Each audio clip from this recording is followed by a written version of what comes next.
So good afternoon, everyone. I am Dawn Marie Holder, the Career Counseling Specialist in the Office of Student Services here at the CARICOM campus. We have reached webinar 3 that we are hosting in collaboration with the Human Resource Management Association of Barbados. So we started off with the language of the workplace, tips for managing your boss, which was facilitated by Mr. Shane Howell, immediate past president of HRMAB. Then last week, we learned from Shakira Ford and Carla King about employee engagement in a multidisciplinary, multi-generational work environment. And today, we are joined by another alumna, and her name is Miss Terrisha Logie, and she is going to be talking to us today about job hunting in non-national or CARICOM perspective. And Terrisha is a Grenadian-born human resources practitioner who has established a successful track record in labor management over the last 5 years. Terrisha is currently the Group Human Resources Supervisor at C.O. Williams Construction Limited, Barbados. She provides human resources support to 5 companies. Her role includes providing HR and health and safety advice, conducting training, coordinating recruitment and retirement processes for the 5 companies. Prior to joining the C.O. Williams team, Terrisha served as a teacher at St. Rose Modern Secondary School in Grenada for 3 years. She contributed significantly towards the transition of students from school to the world of work. Terrisha is presently pursuing a master's degree in employment law at the University of Bristol, UK. She holds a bachelor's degree in labor and employment relations with first-class honors from our very own UWI Cayfield campus.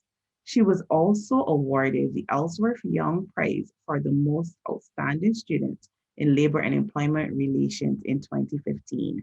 Okay, so I just want to remind you students that Terrisha is well placed as a CARICOM national herself and as an alum experienced in labor and employment relations to talk to you and to share with you on this topic today. So at this time, over to Terrisha. Thank you so much, Dawn Marie, and it's good to be here this morning. This afternoon.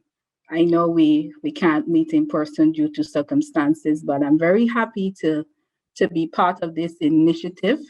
And before I get into the session, I just want to let the students know that I am a proud product of these types of initiative and the work of Ms. Holder and the UE student services on a whole, because when I attended, I would have attended sessions like these. I would have asked Ms. Holder advice on my CV. I would have signed up for the internship program. So I was involved, and Ms. Holder was very, very instrumental in that. So I am pleased to see so many of you on today, and just want to encourage you to continue because this is a really good opportunity. So today, what I will be speaking about mainly is job hunting and from a CARICOM perspective. So just so you have an idea what you would get from the session, we would start off with talking about job hunting tips.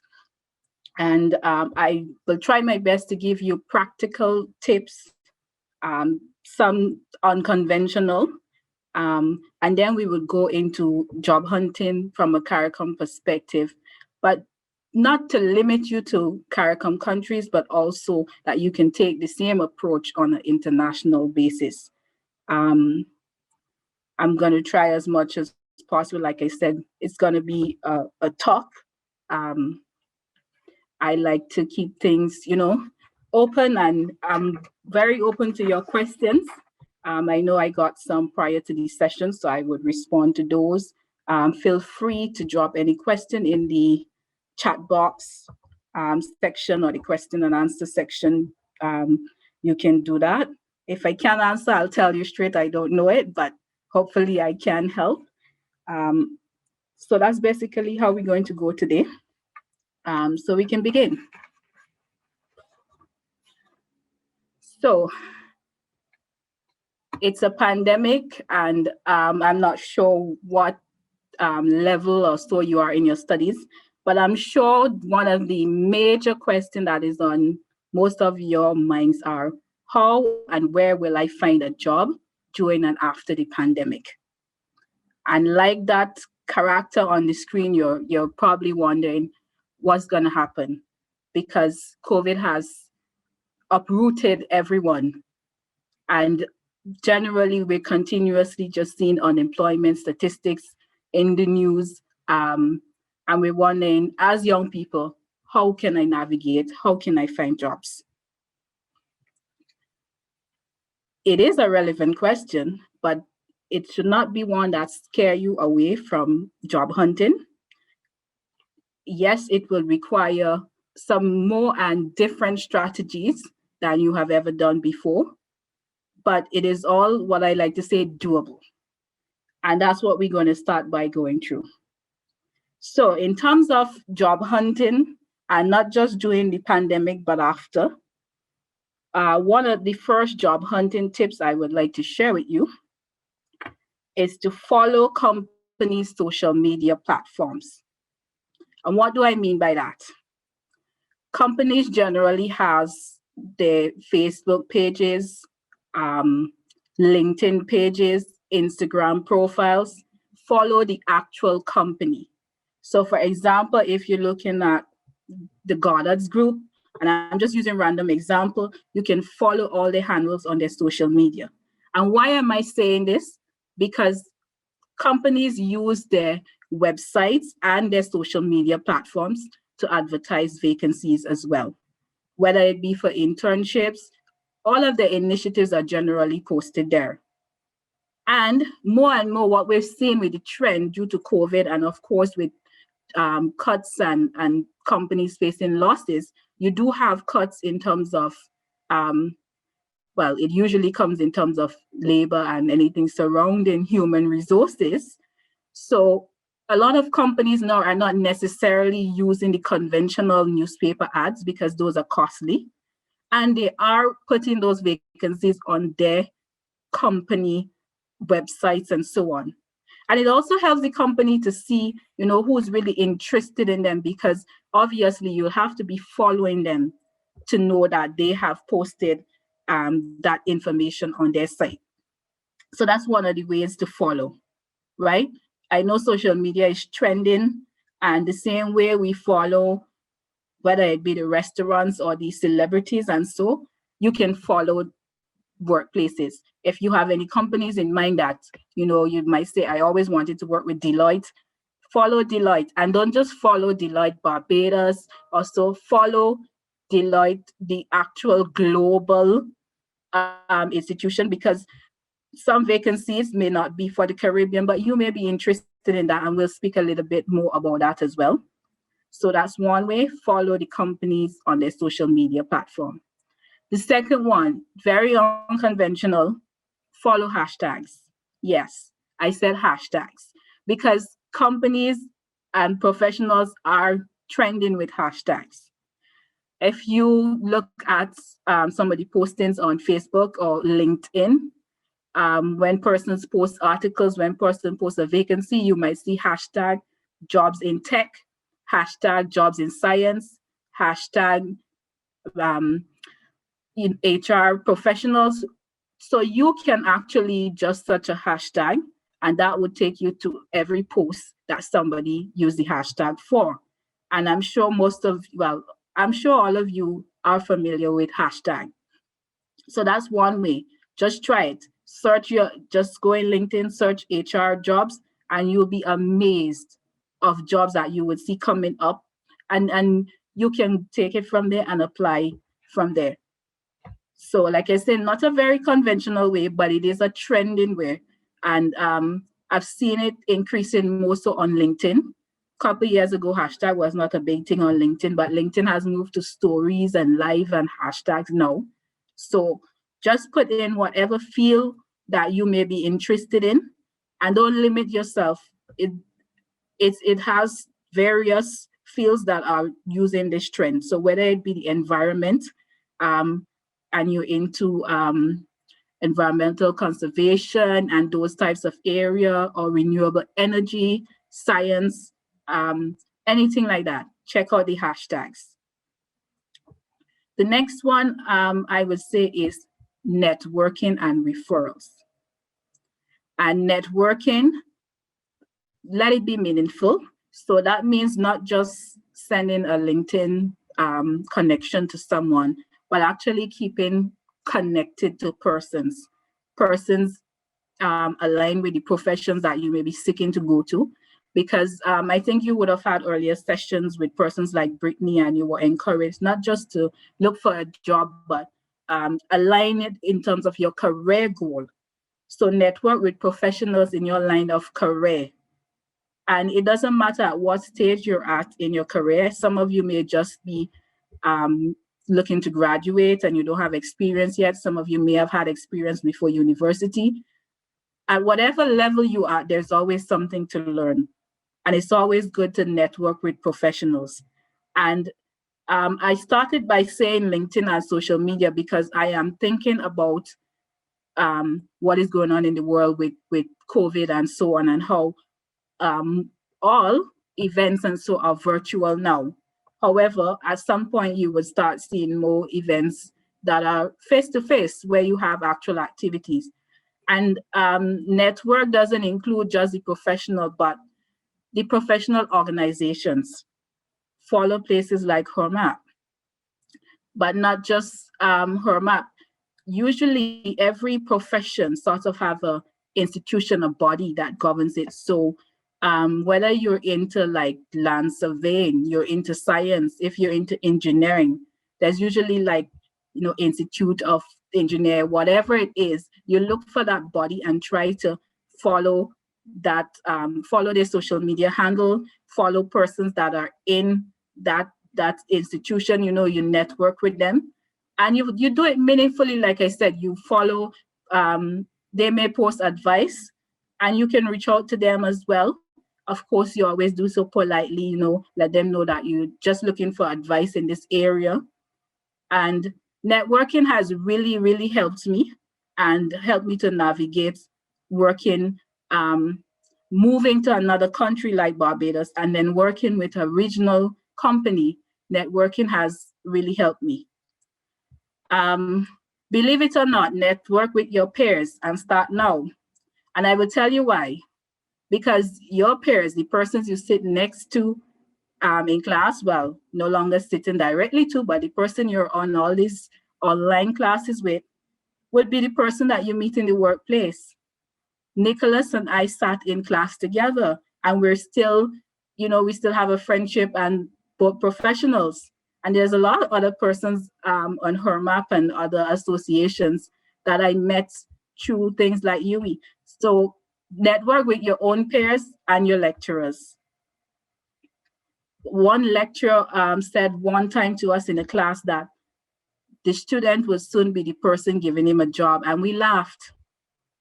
But I remember when I started to work, within a couple of weeks, I was calling a lecturer to let him know that there's, we're looking at a certain area, a certain project, and asking if he's willing to offer his services from there.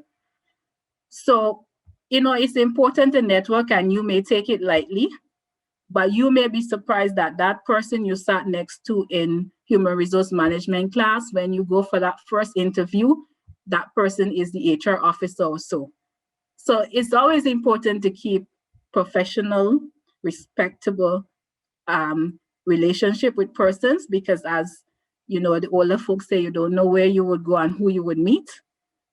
And it is a form of a way of networking as well. So don't just think that you must add the politicians and so on, you must add those sort of persons on the social media handle also. You can network from your peers, from your lecturers, and the professional organizations. And network internationally. I want you to think global. Yes, we're talking CARICOM perspective, but think beyond. And think beyond whatever home country. Do not limit yourself. Because another important part is referrals. And that again comes with, again, how you interact with people. Because you may have a lecturer that can refer you to a business place because of how you interacted in their class, right? I'm not telling you, as we say, to be teacher's pet, but if it is that you leave a class and you never spoke to the lecturer don't know your name, nothing, obviously you can't expect to get a referral. And it's quite refreshing when you get a referral from a student. Many UE lecturers do give me referrals as well. And, you know, it's very nice to hear a lecturer say, okay, well, John Doe was this type of student, and I am confident that John Doe can do this job. So I urge you to network meaningfully with professionals, like I say, with your peers. I know you may not be thinking, you may be saying, I just can't wait to finish university and get away from these people I did group work with. But reality is they might be the same persons you meet in your work team and meet again. So it's always good to be courteous and pleasant and professional and be nice to each other. Another tip, internships and volunteering. And this one is dear to me because I would have personally sort of launched out in terms of exposure in the region through internship. Like I said, I'm a product of the services offered by the Student Services Department at UE, and I too would have signed up for the internship program and was able to do an internship 2 summers, right? And that helped me get my first practical experience in human resources, because having come from a teaching background, um, it's transferable. The skills are transferable to human resources in terms of teaching and development and so on. But at the time, I didn't have any other experience as relates to human resources. So signing up for that internship program and getting the internship really helped me. But don't just limit yourself to signing up for the student services program, because I am sure Ms. Holder may be flooded with applications because, of course, obviously everybody wants opportunity. And there's only thus much that the Office of Student Services can do. So take the initiative and research as well to get internships. And one of the things I see trending now is remote work online internships. So be open to that, right? The UN and a lot of the international organizations, due to the pandemic, a lot of the internships are remote, which is, in my opinion, a very good initiative, because internships don't carry a high stipend and some don't carry stipend.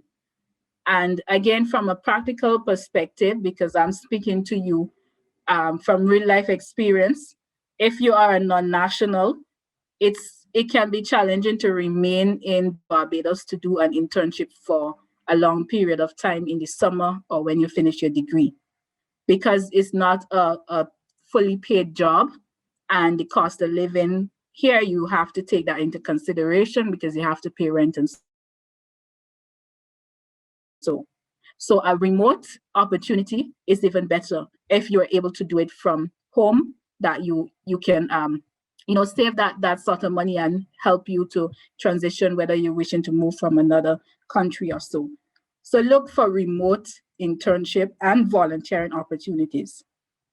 Again, these social media platforms of the companies, a lot of the companies are putting those things on their websites. So you may see their handle has career, and so look there and tag onto that, right? And a very important tip too, think about creating your own job.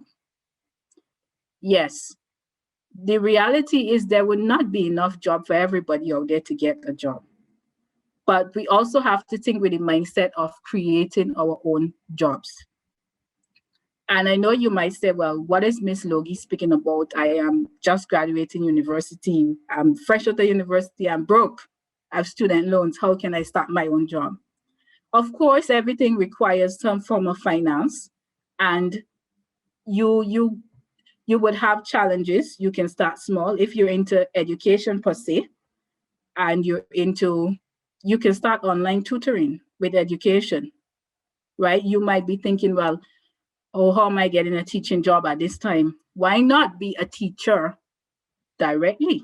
Start online teaching, right? And in terms of starting your own jobs, there are other associations, small business association. Usually each Caribbean island have their association. Barbados tend to have a lot. You can also tag on to these associations, so you learn how to set up things like your business plan and so. But what I encourage you to do, whatever you do it formally. Yes, you may have to start with not everything in place, because it's not a perfect world, but get your business registered, make it formal, because bigger companies and organizations don't usually engage with persons who do not have formal arrangements, right?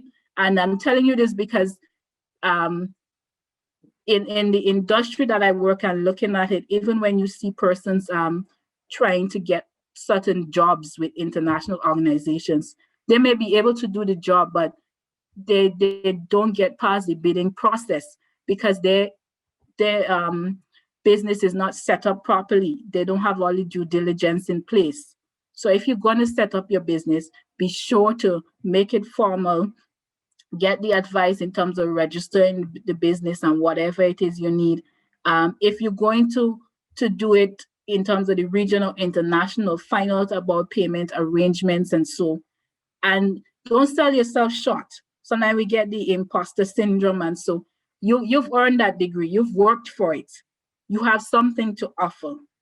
Make your product unique, and importantly, make sure that your service is as good as what you're advertising. I tell people, make sure your service looks as good as those pictures you have on social media. It is very discouraging when you see this business and you want to support and you go ahead and support. And I have this thing for supporting young people and Black businesses and so, and small businesses, especially in the pandemic, because they're more hardly hit. But what annoys me most is when you go all out and then the service you get, for example, you see this type of bread on the Facebook page and then you get something totally different and you said, what's going on? That's not what your business is advertising. What are you really, showing? So I encourage you to set it up formally and find your creative niche. You don't have to lock yourself in to the corporate world. You can make your own job, and you can also have your 9 to 5 and have your own company. So think outside the box in terms of that. Like I say, if you're into research and academics and you not necessarily getting a job right away, start a blog. Start a blog and start a YouTube channel. Learn from the same YouTube how to get monetized from YouTube, right? Of course, everything requires some research. And just as you would have researched for your group projects and thesis and whatever it is, put in the effort as well. So create your own job. In terms of other tips, because there are many others, so just moving on to some others, be flexible to remote work and contract work. And this is one that is really thriving in this current situation. Again, workplaces have moved virtually and remote work is here to stay. Yes, some persons would go back into the office at some point, but the majority of companies will keep aspects of remote work. So make yourself flexible. Obviously, everybody do not work the same way in terms that some people may like an office, some people may like to work at home. Make yourself flexible enough that you can accommodate it, even if it's not your first preference or you may not wish to stay in it for all your life, because it's inevitable at some points. As you can see, when the country is on lockdown, you don't have a choice but to work remotely. Contract work, you do have a lot of contract work popping up. And generally, yes, we look for job stability, and you want something where you feel more secure.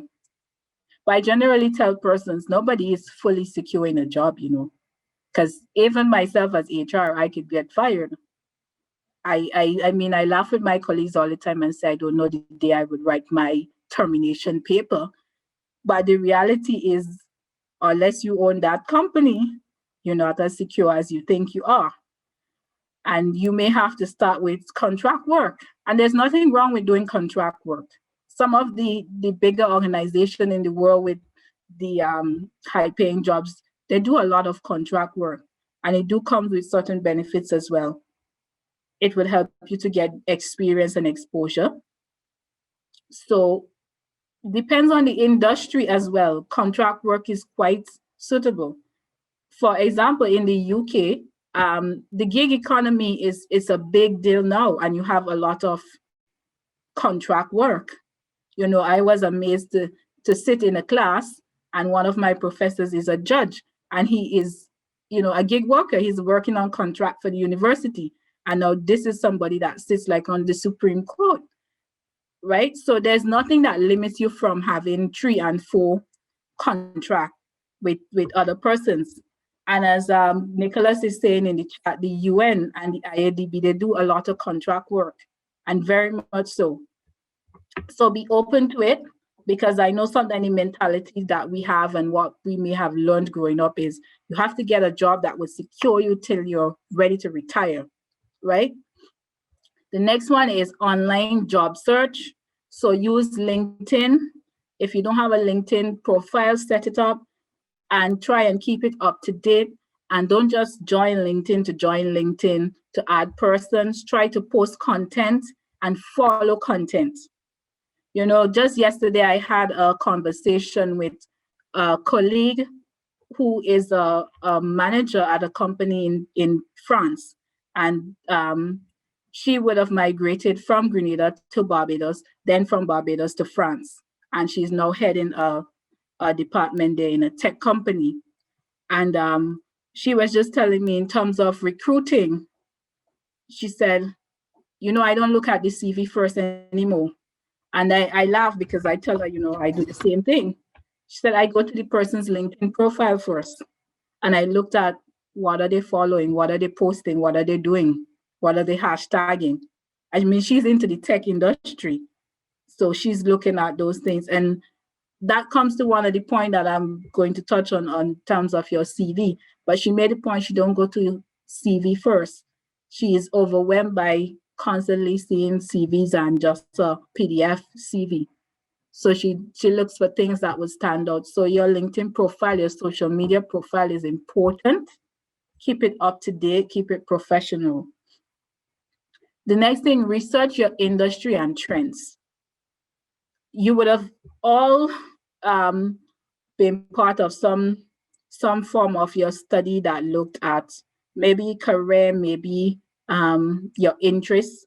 And it's even okay at this point if you're still, broad on your interest, that you're not totally certain of a specific area, but at least you would know, well, I don't like science.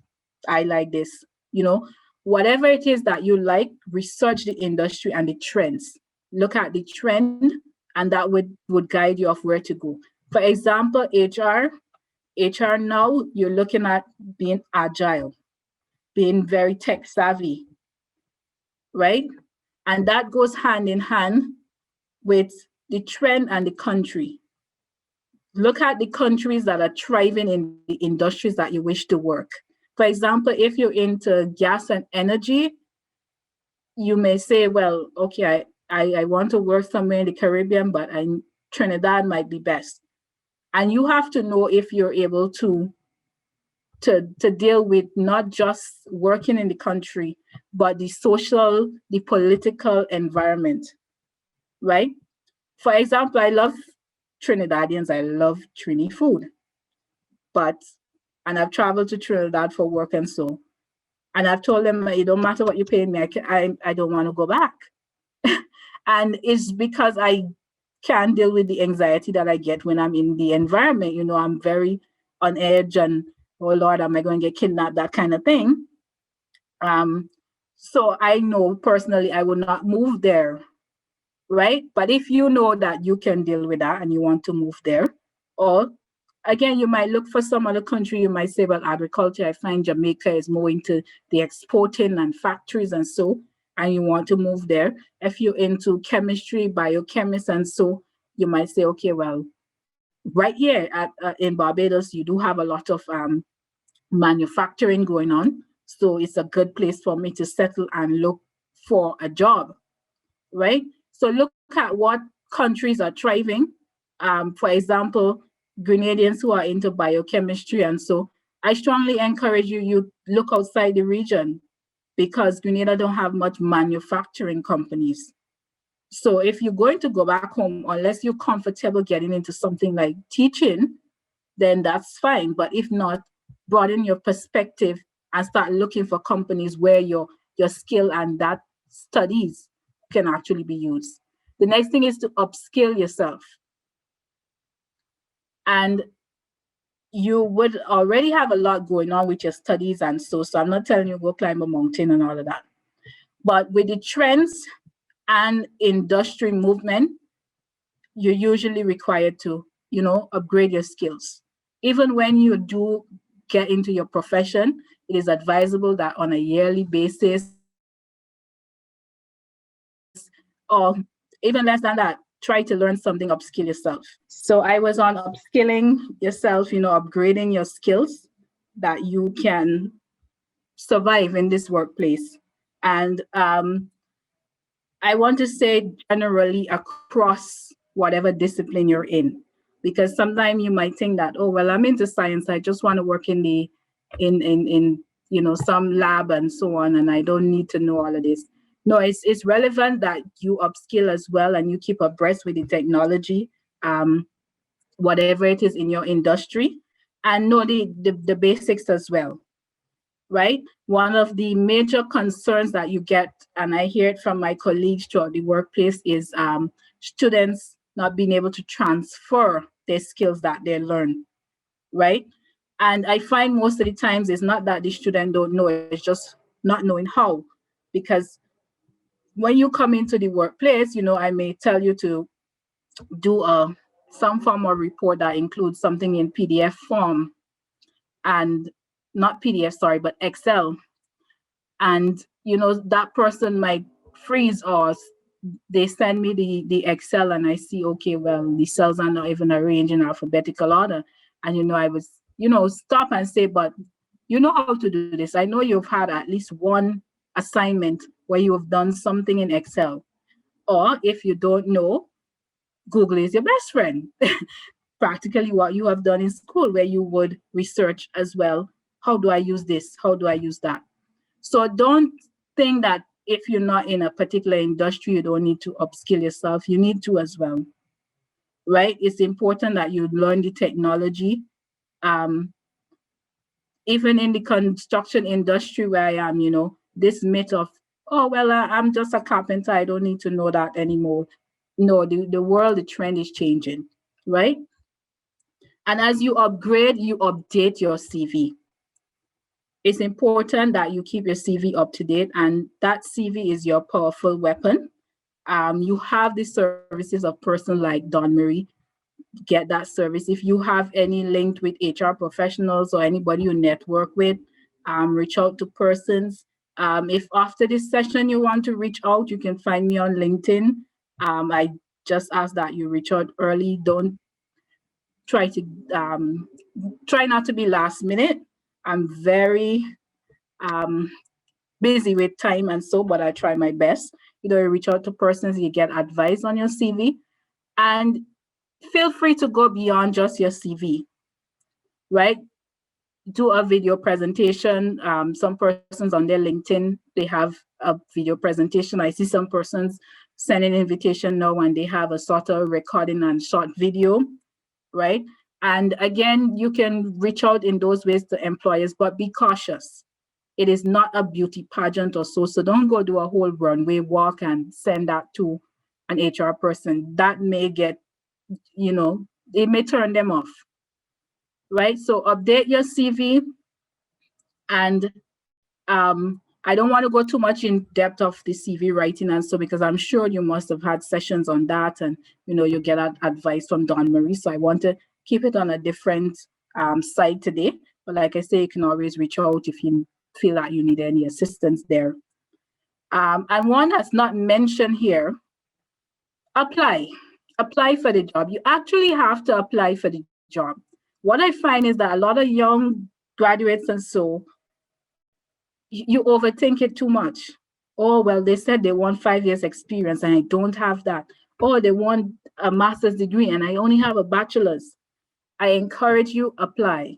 Yes, organizations have their set criteria. There are times when they go beyond what they're looking for. So apply. A lesson my father taught me, and today he still tells me that if you don't apply, nothing can happen. But if you apply, something could happen. It says two things could happen. You could either get a no or yes, come for an interview. But if you never apply, you haven't even gotten the stage to be considered for an interview. So get out of your head and actually apply for jobs. And it's okay to apply to an organization more than one time, sorry. It's okay that the reality is you'll be sending out a number of applications. It can be daunting, but keep at it, right? So that's it in terms of the main job searching tips. So we'll move along now.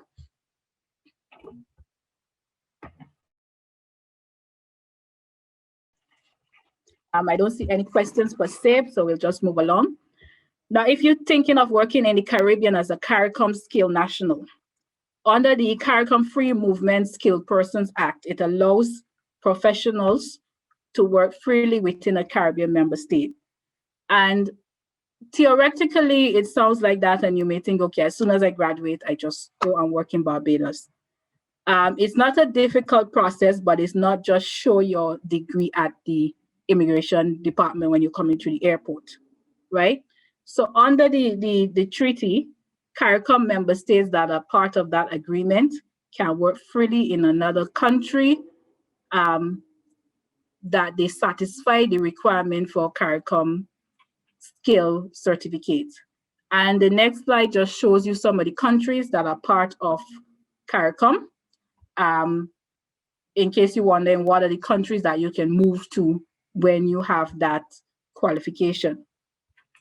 In terms of who qualifies for the CARICOM skills certificate, the legislation speaks about graduates, media workers, artists, musicians, professional nurses, and it gives you a long list.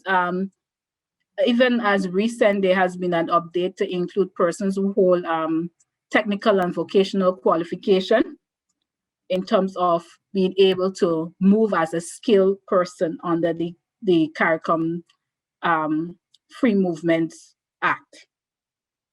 So this gives you a general idea of how you can move. Those of you are graduating, so you fall into the graduates category. In terms of how it actually works, so you have a certificate of recognition. And I have on the slide here some of the things that you need to consider. And I'm being very practical with it because from my personal experience, I didn't necessarily had anybody who to give me the advice of what it actually was. And I thought, okay, well, I can just get this from the immigration department. But as you navigate and you research, then you find out more. And I hope that this advice would help somebody. So basically, you can get your skill certificate from your home country, your country of birth, or you can apply for it in your host country. So if you're based in Barbados now for school, you can apply for one in Barbados as well.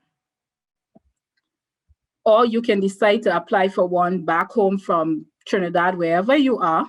But it is important to note, you have to get that certificate recognized in the country that you're looking to move to. So for example, I would have gotten mine from Grenada, and I thought the process was completed, but it's not. in Barbados, I have to get it recognized by the accreditation council, right? So my personal advice to persons is to generally get the certificate from the host country. So if you want to remain and work in Barbados, apply for it from Barbados. Now, there is information on country's website as to the documents that you need to apply for the certificates. So things like a police certificate of character, you need passport size pictures and so. The cost differs from country to country, because what is important to know that each country still sets their own guidelines as to the things that you need. So for example, the cost that I last knew of here was $100 Bajan to get the certificate of recognition, whereas in Grenada it was about 250 EC. Now I stand corrected because things do change. So the best thing to do is to look on the websites and start by looking at either the accreditation council in the country, Barbados Accreditation Council deals with it, or look at the Ministry of Foreign Affairs, Ministry of Labor in the particular country. I have some links at the end of the slide that would help. So that's in terms of cost. In terms of time frame, is also not something that you get today for tomorrow. Most countries' time frame says 6 to 8 weeks. So there is a time gap in there. Does that affect you in getting a job? It may or it may not. In terms that it depends on where you are. You might be transitioning from an internship to a job. Some employers do allow you to start once you're in the process of getting the certificate. So my employer had documentation which said that, you know, my application was pending. So they had allowed me to start, whereas some may not. In terms of the cost, be mindful that you would have to bear that cost yourself. Usually, few employers might pay it for you, but be prepared to pay it yourself, right? So just some tips in terms of that. I do not know for all the Caribbean islands, because of course I've not ventured into all of them, but in terms of Barbados, for sure, I would advise you get it from here. Trinidad, the same thing as well. And what you have on the screen there is just what it looks like. This is the one from Grenada. Don't laugh at my mugshot, but this is what it looks like. So you have an idea. It's not like a UE certificate, but it's a little card. So this is the one from Grenada. And on the next slide, what you see is the certificate of recognition from Barbados. Now, this last document you would get from Barbados, and you actually have to take it to the immigration department along with your passport, which they would keep again for some time, and usually for some weeks. So within that time, you're not really allowed to travel, right? So then they would stamp your passport with a stamp that would say that you're permitted to enter and work. Some important points: you're not a citizen of Barbados or St. Vincent or Grenada when you have the CARICOM skill certificate, so you're not a citizen. It allows you to get things like the ID, which you need. And just an extra tip, the ID card for Barbados, for non-nationals, it has an expiry date. So it usually lasts for 5 years. So when you're in the process, when you get it, the Electoral and Boundaries Commission, you can ask them for a letter that usually state that you're a CARICOM skill national and you're eligible to stay in the country, and the ID only says the time period because it's their policy, something like that to that extent. Why that letter is important, because as you grow as a young professional, you may need to deal with the banks and take loan, whether to buy a car or so, and financial institution usually would cap that loan to the time period on your ID card. So just an extra tip in terms of like settling and so. The process might seem a bit daunting at first and long and frustrated, but follow the steps that they give you and follow up. Follow up when it comes to the immigration department, whichever country you're dealing with, there's usually a rep that deals with CARICOM skill national. So if you're not getting through by dealing with the clerk at the front desk, it might be best to ask to deal with whoever's heading that department. And in terms of moving, throughout the Caribbean, that's the main document that you would need. The last slide gives you some useful links that you can log on to for Jamaica, Trinidad, Barbados in terms of their requirements for the skills certificate there.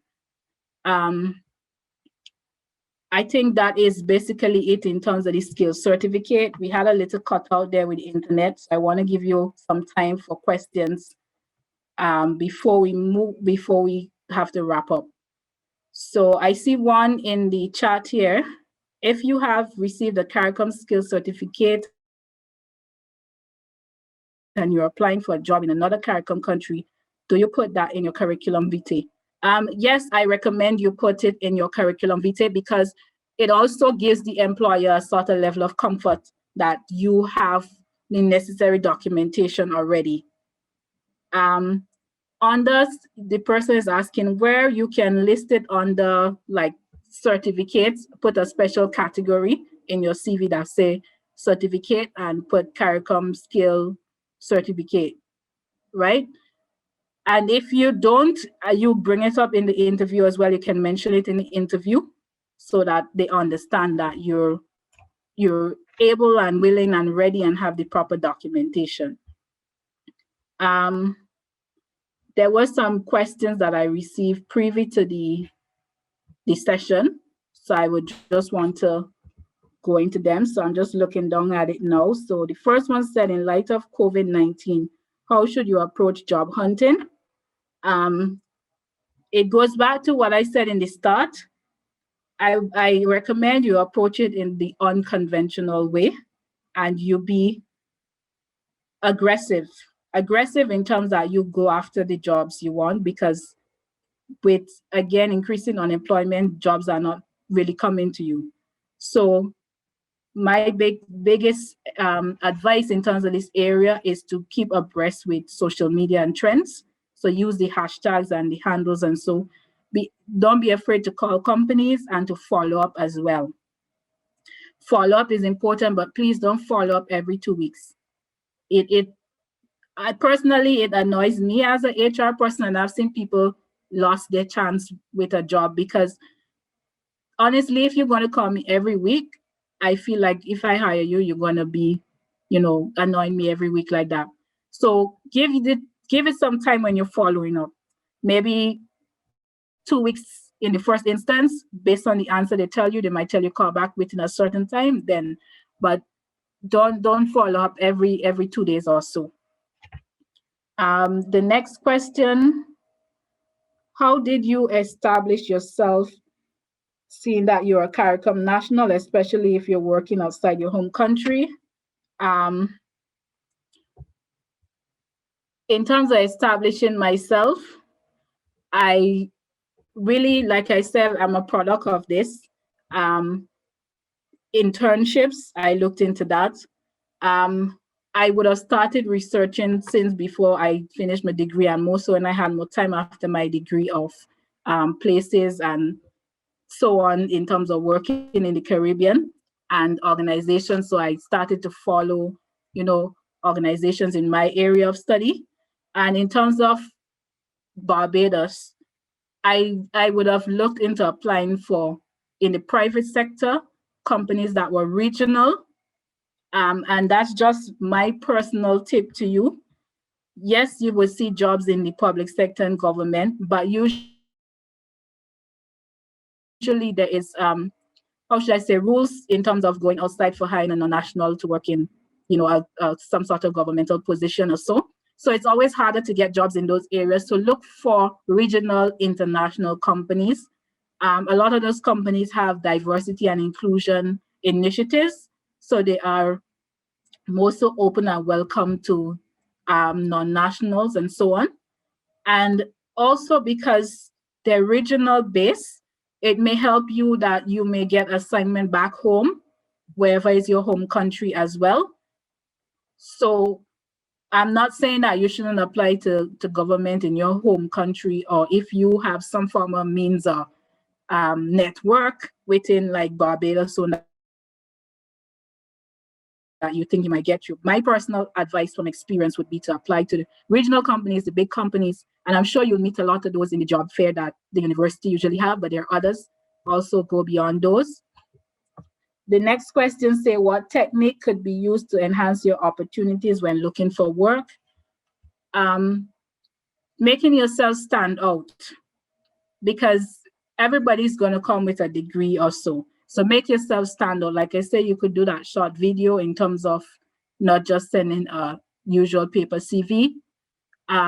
Usually a HR person looks at your CV in about 10 seconds, the first instance, and then they would decide if to put you in the pilots, they're going to go forward with or so. So think about what can catch someone's eyes within a couple of seconds.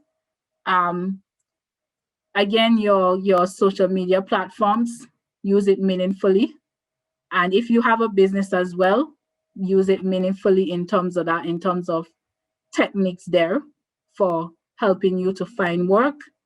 Networking is great. Don't rely on the traditional newspaper ads.